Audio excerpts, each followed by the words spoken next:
get in my arms, you better beware. I go insane 'cause they gave me a draw like a tire. Ooh, like a tire.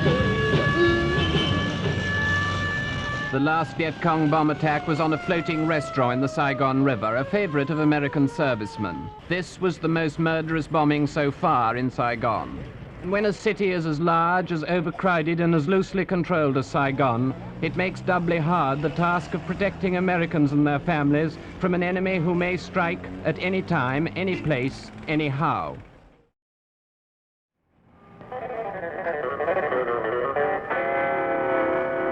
With music and news 24 hours a day, this is Armed Radio Service, Vietnam.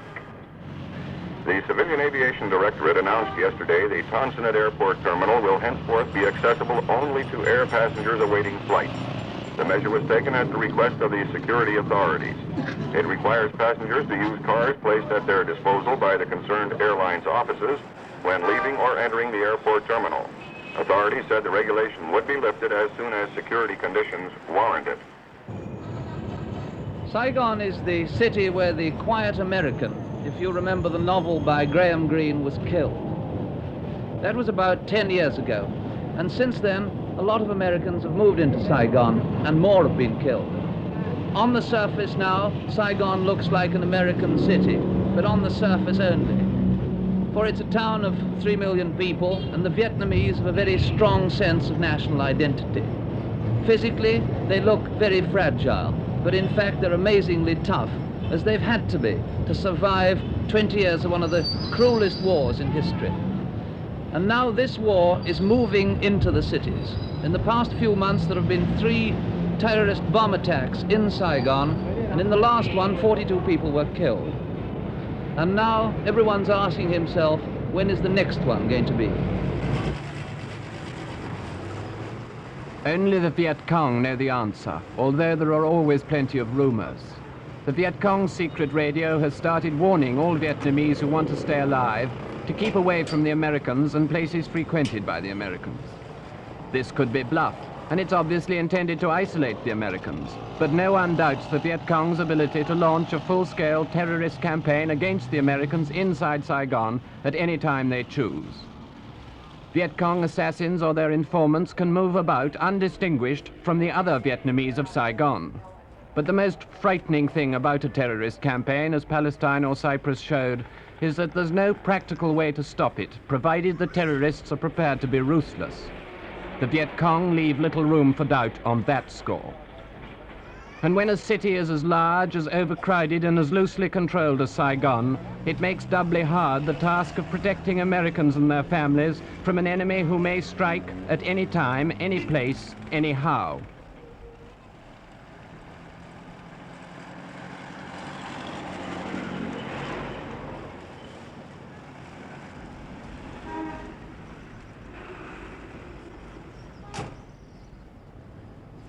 The first of the terrorist targets was the American embassy, now rebuilt like a fortress with reinforced walls and hardly any windows. A few months ago, the Viet Cong parked a Citroen car loaded with TNT at its gates.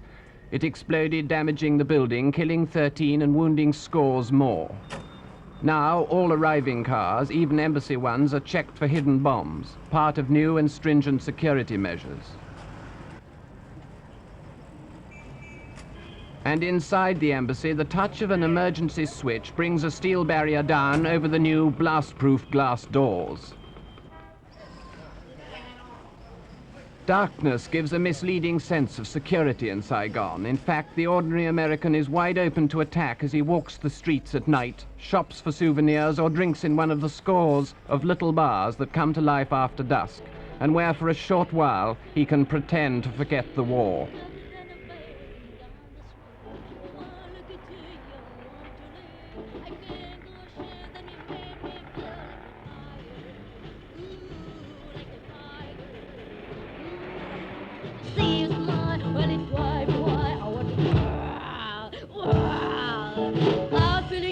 And grizzly bear, so like a flying to the air. Wake it in my arms, you better beware. I go insane 'cause they gave me a draw like a tire.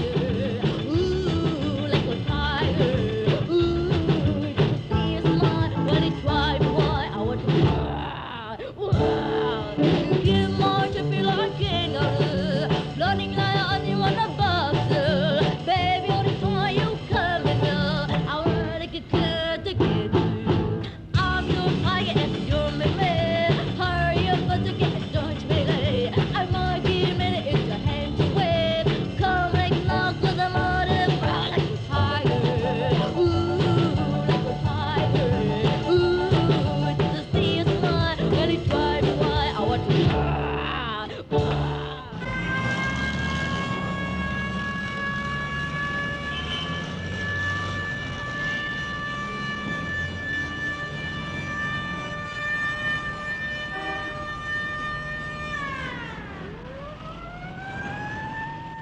The last Viet Cong bomb attack was on a floating restaurant in the Saigon River, a favorite of American servicemen.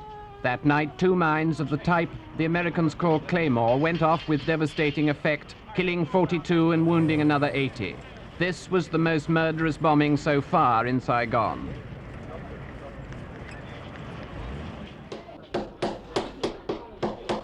Everyone now accepts that there will be more of this. More bombs, more blood on the pavements, more corpses, more coffins, more widows, more orphans.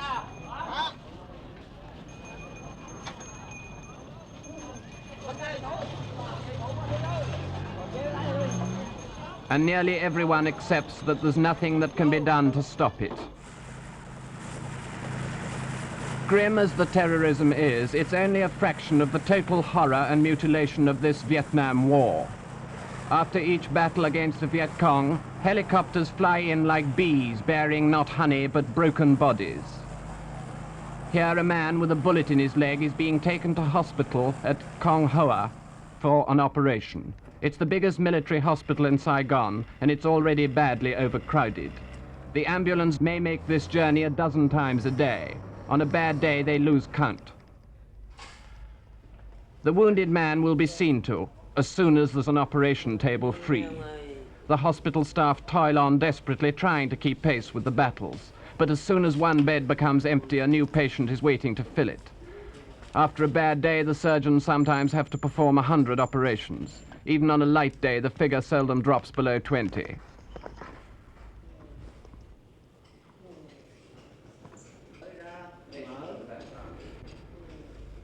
Here one begins to get some idea of the crippling cost of the war. Since the start of 1962, the South Vietnamese have had about 25,000 men killed and 43,000 wounded. But as the war hots up, casualties increase too. They're now losing 1,000 men a month. But the South Vietnamese claim the Viet Cong casualties are still higher. There's no way of knowing because the Viet Cong don't issue figures, and usually they manage to take their dead and wounded off the battlefield with them. The 3 wounded Viet Cong here were tied to their beds. There are 1,500 wounded all told in this hospital now. There simply isn't room for any more.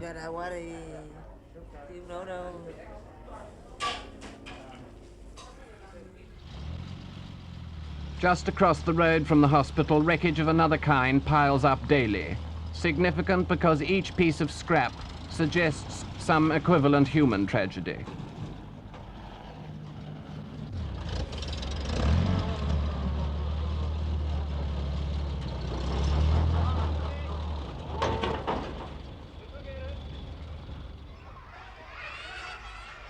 These too are part of the flotsam and jetsam of war. All are orphans, their parents either killed in the war or simply unable to feed them. So they've been dumped here in this orphanage, which is desperately short of money and, like the hospitals, overcrowded. Most of them are fortunately too young to remember clearly what happened. Several survived cold-blooded Viet Cong massacres in which their fathers, mothers, brothers and sisters were all knifed or shot as a reprisal for failing to cooperate with them. Others came under South Vietnamese shell and mortar bombardments intended for Viet Cong occupying their homes. The youngest are a week old, a quarter are handicapped, either blind, paralyzed or deformed, usually as a result of malnutrition or neglect. Even if they survive their initial handicap of being orphans, what sort of future do these children face?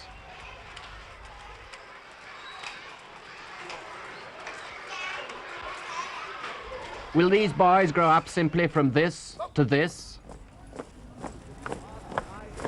Despite the growing casualties, the recruits still come forward, draftees and volunteers, 8,000 a month, to swell the tattered ranks. Soon the monthly intake will go up to over 13,000, and every able-bodied man will be liable for call-up. Possibly this and the daily growing weight of the American war effort will start to swing the balance of the war against the murderously efficient Viet Cong, who now control something like 3/4 of the countryside and half the population. Possibly. Apart from government officials, few people are entirely optimistic. Others are downright gloomy. The Viet Cong have the initiative and will probably keep it, especially in the mountains, until the monsoon starts lifting in October and November. and any prospect of a quick solution grows more distant with every month that passes.